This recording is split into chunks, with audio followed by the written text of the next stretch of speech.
Hello and welcome back to my channel.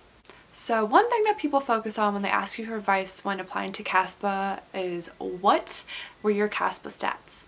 So I thought today I would make this quick and easy video that just kind of lays out my CASPA stats for my application cycle when I was accepted.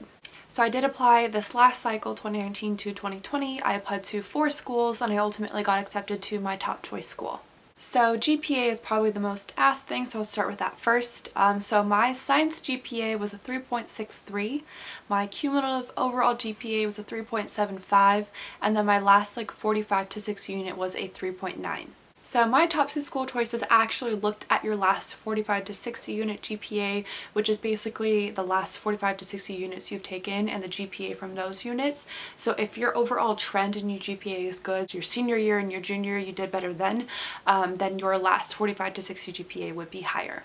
That's why it's really important to look at what your schools really do look at when you apply, because some schools look at the last 60 and some schools don't. So if your cumulative GPA isn't that solid, it may be worth looking at more schools that look at your last 60 to 45.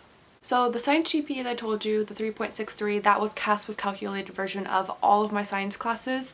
My BCP, which is your biochemistry and physics GPA, which some schools require or look at, was a little bit lower. It was like a 3.5, so that wasn't great, but my overall science was a 3.63 because that included more of my kinesiology classes. That cumulative GPA also includes my classes from my community colleges. So I took 2 classes from community colleges.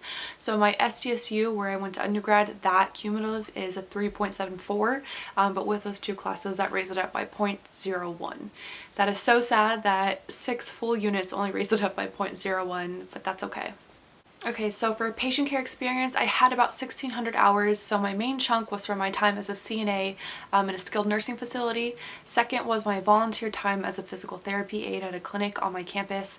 And third, I had volunteer experience from the muscular dystrophy summer camp. So that I actually half the time was regular volunteering, and then the other half was more patient care experience. So I met the minimums for many schools that required 1,000 hours, but I was just under the cusp of the 2,000 hour plus schools, and a lot of them didn't project hours, meaning once I applied, that was the amount of hours they would take into consideration, not any after that. So I was a little bit limited in the schools I could apply to because of that. So healthcare hours, that for me was only scribing. So at the time I applied, I only had 70 hours because I didn't start that until later. So I only had 70 hours when I applied, and I did update my schools once I got more scribing hours. So once I got almost 300 hours, I then emailed the schools and updated my CASPA application. But other than that, I did not have any other healthcare hours.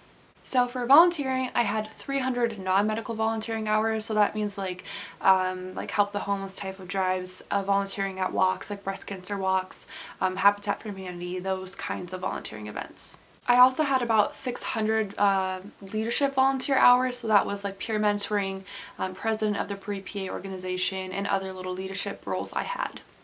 Those may not be critical to your application. You know, obviously GPA and patient care experience is very important, but volunteering and leadership are both really important aspects of your application that can definitely help strengthen you and make you like a well-rounded individual. And then I also had 200 extracurricular hours, so I counted that as like joining the pre-PA club as a general member. I was in a sorority for a little bit, and a couple other club involvements that I had where I wasn't a leadership role and I wasn't doing any volunteering. So for shadowing, I only had about 50 hours at the time of applying, so it really wasn't that much in the grand scheme of things. That's something that I started way later, and I wish I would have started earlier in my journey, but ultimately I just didn't, and so I had to kind of squeeze it into the end. So about half of that was like in family practice, internal medicine, and then the other half I was shadowing an allergist PA. I really wish I would have gotten hours shadowing an MDDO and an NP. I didn't, like I said, I started really late, so I was just focusing on PA, but I wish if I started earlier that I would have shadowed different providers first, so I could also show that ultimately I've tried shadowing other professions and PA was right for me. But alright, that was just a super quick run through of all of my stats. If you have any questions, you can always follow me on my Instagram at whitecoatchasing. I always answer DMs there, or you can leave a comment below. If you're enjoying my YouTube videos, please remember to like them and subscribe. It would mean so much to me. And again, thank you so much for watching, and I hope you have a great day.